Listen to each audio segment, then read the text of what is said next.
வணக்கம். நான் உங்கள் ஜோதிட ஆசான் அஸ்வினி அருள்ராம். இன்று பிரதோஷம் கடைபிடிக்கக்கூடிய ஒரு சுபமான நாள் அப்படின்னு சொல்லலாம். இந்த சுபமான நாள்ல பார்த்தீங்கன்னா, பெண்கள் அனைவரும் நல்ல ஒரு மங்களகரமாக மங்கையர் குலவிளக்கு அப்படின்னு சொல்லக்கூடிய அந்த வர்ணனைக்கு ஏற்றவாறு ஆலயம் சென்று அப்பன் சிவனை வழிபாடு செய்து மனமகிழ்வோடு திரும்பி வருவார்கள். அவ்வளவு ஒரு சிறப்பான நாள் இந்த பிரதோஷம் நாள் அப்படின்னு சொல்லலாம். இந்த பிரதோஷம் எப்படி பிறந்துச்சு? இந்த பிரதோஷத்தோட வரலாறு என்ன? இந்த பிரதோஷத்தை எப்படி முறையாக கடைபிடிக்கணும் அப்படின்னு சொல்லி நிறைய பேருக்கு தெரியாது. தெரியாமலே தவறுதலாகவும் கடைபிடிச்சிட்டு வராங்க. அவர்களில் ஒரு சில பேர் இந்த பிரதோஷத்தை எப்படி முறையா வழிபாடு செய்யணும், பிரதோஷத்தை பற்றி ஒன்றும் தெரியாது ஐயா, நீங்கள் இதை பற்றி கொஞ்சம் விளக்கமா சொன்னீங்கன்னா நல்லா இருக்கும் அப்படின்னு சொல்லி ஒரு 2-3 நபர் நம்மகிட்ட வந்து தொடர்பு கொண்டாங்க. அவங்க பலனை சொல்றனா அவங்க மட்டும்தான் பயன்பெறுவாங்க. பதிவுல போட்டோம்னா நிறைய பேர் பார்த்து பயன்பெறுவாங்க அப்படின்ற எண்ணத்துல தான் இன்றைக்கு இந்த பிரதோஷத்தினுடைய பதிவை நாம சொல்றோம். இந்த பிரதோஷம் அப்படின்றது பார்த்தீங்கன்னா, சிவபெருமானை நாம் வழிபடக்கூடிய ஒரு உன்னதமான நாள். வளர்பிறை திரையோதசி திதியில மாலை வேளையில இந்த பிரதோஷ வழிபாடுங்கிறது நாம செய்யணும். அப்படிதான் கடைபிடிச்சிட்டு வராங்க. இதுதான் சரியான ஒரு வழிபாடு அப்படின்னா இல்லை. பதிவுக்குள்ளே இதை பற்றி விளக்கமாக நாம பார்த்துடலாம். பதிவுக்குள்ள போகிறதுக்கு முன்னால் புதுசா நமது சேனலை பார்த்துக்கிட்டு இருக்கவங்கள்ட்ட ஒரு சில வார்த்தை பேசிட்டு அப்புறமா பதிவுக்குள்ள போயிடலாம். நண்பர்களே, நீங்கள் நமது சேனலை புதுசா பார்த்துக்கிட்டு இருக்கிறீங்களா அப்படின்னா, உங்களது சொந்த பந்தங்கள், உறவினர்கள், நண்பர்கள் மற்றும் அக்கம் பக்கத்தில் இருக்கிறவங்க அத்தனை பேரிடமும் நமது சேனல் எடுத்து சொல்லி அவங்களையும் சப்ஸ்கிரைப் செய்ய சொல்லுங்க. நாம ஸ்ரீ ஜெயகௌரி ஜோதிடாலய நிறுவனம் ஒன்றை நடத்திக்கிட்டு வரோம். அந்த நிறுவனத்தின் வழியா இல்லாதவங்களுக்கும் இயலாதவங்களுக்கும் ஏழை எளியவங்களுக்கும் நம்மால முடிஞ்ச உதவியை செய்துக்கிட்டு வரோம். அது மட்டும் இல்லை, ஆலய தொண்டுகளும் நம்ம செஞ்சுக்கிட்டு வரோம். ஹோமம் வளர்க்கிறது, வேலி வளர்க்கிறது, இது போன்ற புண்ணியத்தை தரக்கூடிய அத்தனை காரியங்களையும் நாம் செய்து கொண்டு வருகிறோம். நாம் செய்யும் இந்த செயல்களினால் கிடைக்கக்கூடிய புண்ணியங்கள் இருக்குது பார்த்தீங்களா, அது நமக்கு மட்டும் கிடைக்காது, நமது சேனலை பார்த்துக்கிட்டு இருக்கக்கூடிய உங்களுக்கும் உங்கள் குடும்பத்தாருக்கும் கட்டாயம் கிடைக்கும் அப்படின்றதுல மாற்று கருத்து உங்களுக்கு வேண்டாம் என சொல்லிக்கொண்டு, எல்லோருக்கும் நமது சேனலை சப்ஸ்கிரைப் செய்ய சொல்லி எடுத்து சொல்லுங்க. நீங்கள் முதல்ல பார்த்துக்கிட்டு இருக்க நீங்கள் சப்ஸ்கிரைப் செஞ்சுருங்க. அந்த பெல் பட்டனை ப்ரெஸ் பண்ணிக்கோங்க. லைக் பண்ணுங்க, ஷேர் பண்ணுங்க. இப்போ பதிவுக்குள்ள போகலாம் வாங்க உறவுகளே.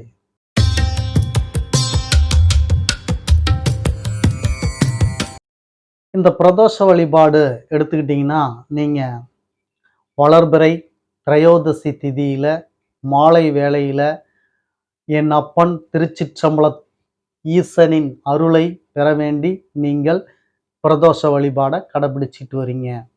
நல்லது தான். முதல்ல இந்த பிரதோஷத்தினுடைய வரலாறை பற்றி தெரிஞ்சுக்குவோம். இந்த பிரதோஷம் எப்படி கடைபிடிக்கப்படுகிறது, எதனால் இதை நம்ம கடைபிடிக்கிறோம் அப்படின்றத, இதனுடைய வரலாறை பற்றி தெரிஞ்சுக்குவோம். அடுத்தது எப்படி வழிபாடு செய்யப்படுது அப்படின்றத பார்த்துடலாம். அசுரர்களும் தேவர்களும் திருப்பார்கடலை கடைஞ்சி அமுதம் எடுக்கணும் அப்படின்ற முனைப்புல கடைஞ்சிட்டு இருக்காங்க. அப்படி கடையும் பொழுது பார்த்தீங்கன்னா, ஆழகால விஷம் அவங்க கடையும் பொழுது வெளிப்படுது. அப்படி வெளிப்படும் பொழுது அது தரக்கூடிய அந்த உஷ்ணத்தை, வெப்பம், சூடு அதிகத்தை வந்து தாங்க முடியல தேவர்களாலும் அசுரர்களாலும். விட்டுட்டு சிவபெருமான்கிட்ட வந்து முறையிடுறாங்க. இந்த மாதிரி ஆயிடுச்சுங்க அப்படின்னு சொல்லி. உடனே சிவபெருமான் அங்கு சென்று அந்த ஆழகால விஷங்கள் அவ்வளவையும் தானே அதை பருகி, அந்த விஷத்தை பார்த்தீங்கன்னா தலைக்கு மேல் ஏறாமலும் கீழே வயிற்றுக்கும் போகாமலும் நடுப்பகுதியான அந்த தொண்டை குழியிலேயே நிறுத்தி விடுகிறார். அப்படி நிறுத்தும் பொழுது அந்த விஷத்தினுடைய வீரியம் அந்த தொண்டை பகுதி முழுவதும் ஆட்கொண்டு நீல நிறமாக மாறுகிறது. அப்படி மாறிய அந்த நாளைதான் அன்றிலிருந்து அவரை நீலகண்டன் அப்படின்னு சொல்லி வழிபாடு செய்ய ஆரம்பித்தார்கள் முனிவர்களும், ரிஷிமார்களும், தேவர்களும், அசுரர்களும். நீலகண்டன் அப்படின்றவர் அந்த நாளில்தான் பிறந்தார். அப்படி இந்த நிகழ்வு நடந்த நாள் பார்த்தீங்கன்னா இந்த திரையோதசி திதி. அவர் விஷம் உண்ட நேரம் பார்த்தீங்கன்னா இந்த மாலை வேளை. இந்த மாலை வேளையில அப்போ சிவபெருமானை அவர்கள் எல்லாம் வழிபாடு செய்யும் பொழுது அவர்கள் கிடைக்கக்கூடிய அந்த அருள் அப்படின்றது மிகப்பெரிய ஒரு அருளாக அவர்கள் கருதினார்கள்.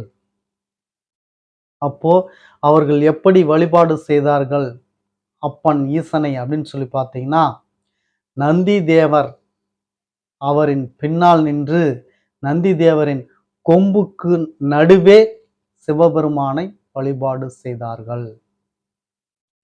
ஏன் அப்படின்னா விஷத்தை பருகி இருக்கிறார். அதனால் அவரிடம் இருந்து எவ்விதமான கதிர்வீச்சு வெளிப்படுகிறதோ தெரியவில்லை அப்படின்னு சொல்லிட்டு முதல்ல நந்தி ராஜா இருக்கிறாரு. அவர் நந்தி தேவரை வந்து முதல்ல அவருக்கு எதுவாக இருந்தாலும் தெரிந்துவிடும், எனவே அவருக்கு பின்னால் நின்று நாம் வழிபடுவோம் அப்படின்னு சொல்லி நந்தி தேவருக்கு பின்னால் நின்று அந்த கொம்பு கேப்ல வந்து பார்த்தீங்கன்னா வழிபாடு செஞ்சாங்க அசுரர்களும், தேவர்களும், முனிவர்களும், ரிஷிமார்களும்.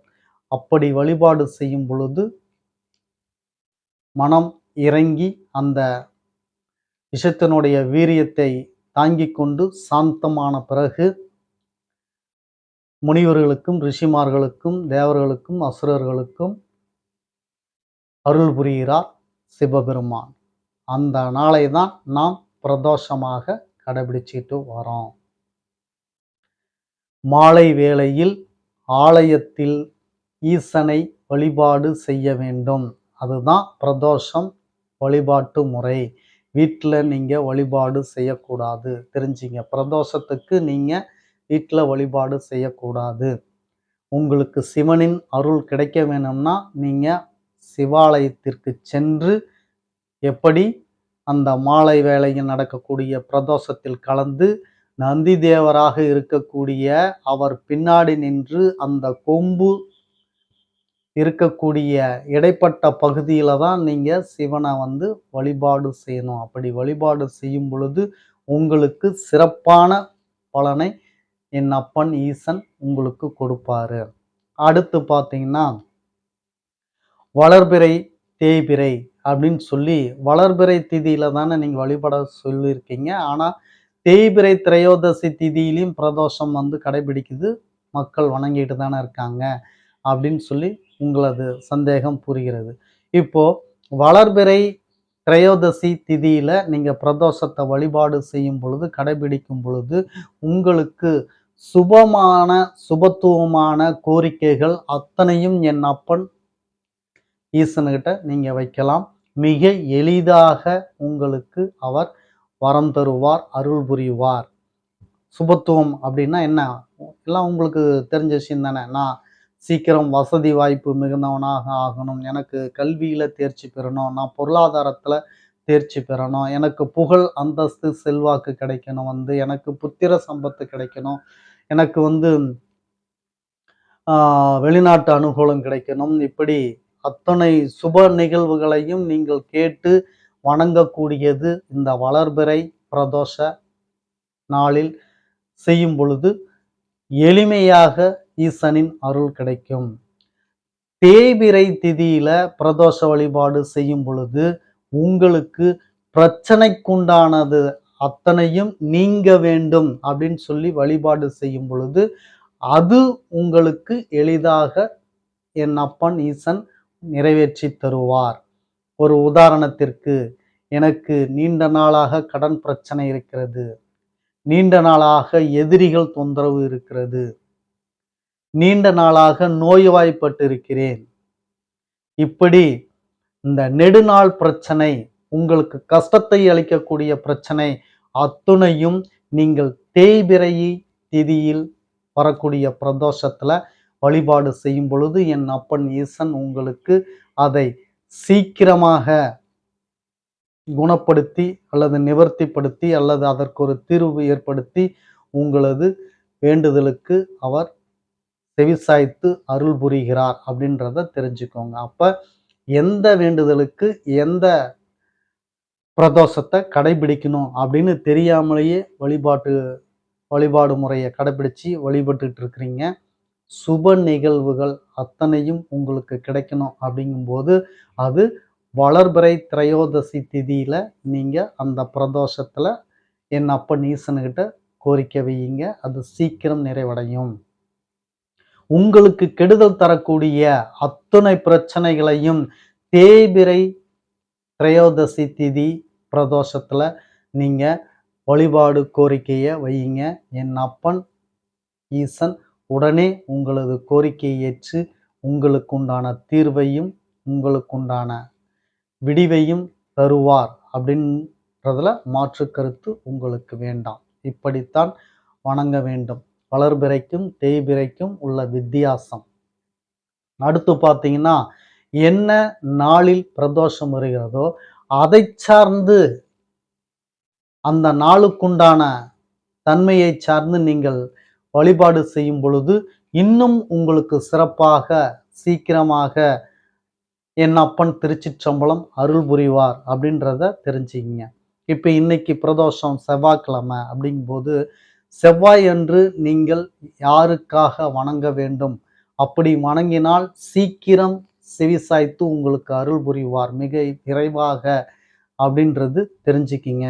இப்போ சிவனுக்கு நீங்கள் செய்யக்கூடிய அந்த வழிபாட்டில் அவருக்கு நீங்கள் மாலை அணிவித்து அவருக்கு நீங்கள் அந்த பூஜை புனஸ்கரம் செய்யும் அந்த பக்தியில் அவர் திளைத்து உங்களுக்கு சீக்கிரம் அருள் புரிவார் அப்படின்ற நிலையை மீறி இந்த நாளுக்குண்டான தன்மையில் உங்களுக்கு வேண்டுதலை வைக்கும் பொழுது இன்னும் விரைவாக அருள் கூறுவார் அப்படின்றத தெரிஞ்சுக்கோங்க. இப்போ இன்னைக்கு செவ்வாய்க்கிழமை அப்படிங்கும்போது செவ்வாய்க்கிழமை அன்று உங்களது கணவருக்குண்டான வேண்டுதல் என்னவாக இருந்தாலும் அவரிடத்தில் நீங்கள் வையுங்கள். என் கணவருக்கு பதவி உயர்வு கிடைக்க வேண்டும், என் கணவருக்கு பதவி கிடைக்க வேண்டும், என் கணவருக்கு அரசியலில் மிக உயர்ந்த பதவிக்கு போக வேண்டும், அல்லது தொழிலில் லாபம் ஈட்ட வேண்டும், தொழிலை தொடங்குகிறோம், அல்லது எங்களுக்கு சந்தான விருத்தியை கொடு, இப்படி கணவனை சார்ந்து சுபத்துவமான எந்த வேண்டுதல் வேண்டுமானாலும் இன்று வைக்கலாம். அது உங்களுக்கு சிறப்பை தரும். என் அப்பன் சீக்கிரமாக உங்களுக்கு அருள் புரிவார். அதேபோல் சகோதரன், உங்களது தம்பி, ஆணாகட்டும் பெண்ணாகட்டும், உங்களுக்கு தம்பி இருக்கும் பொழுது தம்பி வாழ்வு குறித்து வாழ்க்கையை குறித்து எந்த சுபமான வேண்டுதலை நீங்கள் வைத்தாலும் விரைவில் உங்களுக்கு செவிசாய்த்து அருள் புரிவார் என் அப்பன் திருச்சிற்றம்பலம். அவ்வளவு ஒரு சிறப்புத்துவம் வாய்ந்த நாள் இந்த பிரதோஷ நாள்.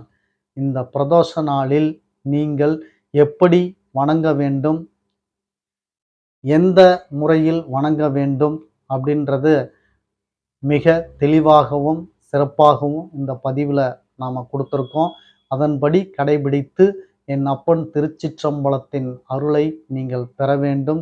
எல்லோரும் நலமுடன் வாழ வேண்டும். அதற்கு என் அப்பன் திருச்சிற்றம்பலம் அவர்கள் அருள் புரிய வேண்டும் அப்படின்னு சொல்லி வேண்டிக்கொண்டு மீண்டும் அடுத்த பதிவில் உங்களை சந்திக்கிறேன். அதுவரைக்கும் உங்களுக்கு நன்றி, வணக்கம் சொல்லிக் கொள்கிறேன் உறவுகளே.